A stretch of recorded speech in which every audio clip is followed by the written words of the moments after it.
noite a todos. Peço a Gô, a bênção dos mais velhos, a Gô dos mais novos. Fica um tanto difícil agora de falar depois dessa fala da mãe, mas a minha fala aqui vai ser no sentido bastante técnico, né, como membro da comissão eleitoral da Conferência do Povo de Terreiro do Estado.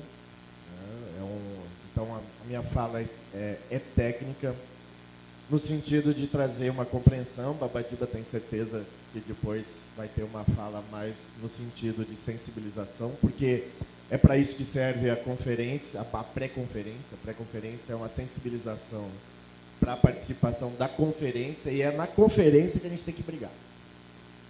Mas não é brigar entre nós, é brigar com o governo.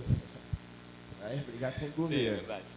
Brigar com o governo, para o governo garantir que existam essas políticas públicas para nós, né? Seja nesses campos, né, da educação, da saúde, nos espaços, né, que historicamente nós somos negados. Né? E eu gostaria de colocar aqui um breve histórico da construção do conceito de povo de terreiro, né, para que fique claro aqui do que estamos falando, porque realmente é sempre difícil as pessoas compreenderem o que significa esse conceito. Primeiramente, precisamos entender que todo termo ele é construído conceitualmente, e que o próprio termo comunidades tradicionais é uma construção conceitual. É uma construção que foi feita por pessoas que participaram dos processos de construção desse conceito, assim como o do conceito de povo de terreiro. Então, as comunidades tradicionais, elas surgem conceitualmente a partir do decreto 6040 de 2007, do governo Lula. E a partir desse decreto se estabeleceu quem seriam as comunidades tradicionais. E no conceito, no próprio decreto, não está as comunidades terreiro. As comunidades terreiro não fazem parte do conceito inicial de comunidades tradicionais. Ali estão os pomeranos, estão os pescadores, ribeirinhos, indígenas, ciganos, caiçaras, caboclos, né, extrativistas e pescadores, eu acho que eu já falei isso aí. E, calma, já chegou lá. E também quilombolas exclusivamente. Foi em discussão que surge aqui no Rio Grande do Sul, que surge a ideia de comunidades tradicionais de matriz africana. Aqui, surgido a partir do Tidará, lá de 2009, onde se introduziu o termo comunidades tradicionais de matriz africana. E esse termo, ele foi entendido pelo governo federal, que chegou a lançar um plano de desenvolvimento sustentável para as comunidades tradicionais de matriz africana em 2013.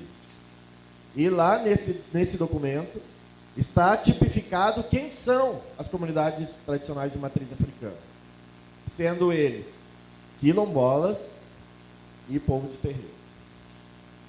Então, comunidades tradicionais de matriz africana não é apenas terreiro, é também quilombola. Só que tem um problema aí. Ficam de fora centros de umbanda, centros de quimbanda, Jurema, o catimbó, outras tradições amalgamadas típicas no Brasil todo. Ficam de fora porque não são consideradas comunidades tradicionais. Porque para ser considerada uma comunidade tradicional, tem que ter práticas tradicionais que são passadas de geração a geração, de forma quase inalterada. Então, Umbanda, Quimbanda, Almas de Angola, que tem em Santa Catarina, essas tradições não estão abarcadas no conceito de comunidades tradicionais de matriz africana.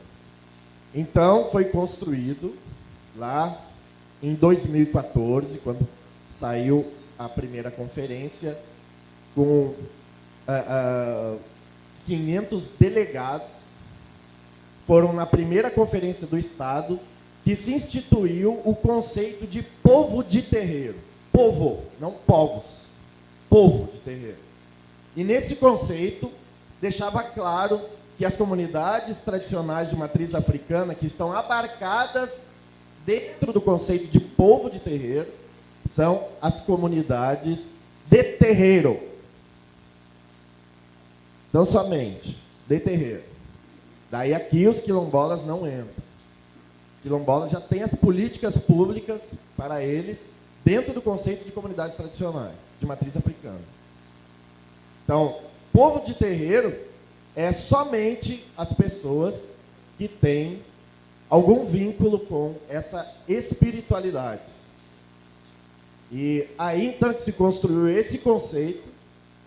E, claro, ao longo da história, de lá para cá, teve grupos de pessoas que não aceitou esse conceito, mas não estavam lá na conferência, na primeira conferência, para questionar esse conceito.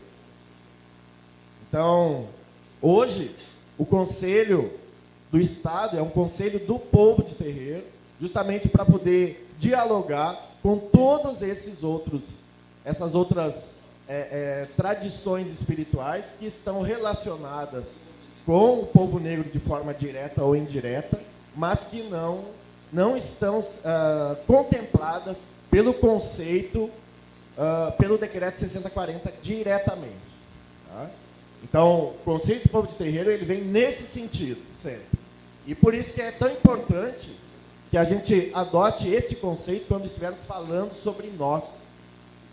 Quando estivermos falando sobre nós, é importante adotarmos esse conceito. Claro, quando nós formos lá fazer política pública com o município, nós vamos dizer que é comunidades tradicionais, decreto 6040, é o que legitima as comunidades tradicionais de matriz africana, é batu, é candomblé, é tambor de mina, é o nagoi e o xambá lá do Recife, tá? É o terecô do Maranhão.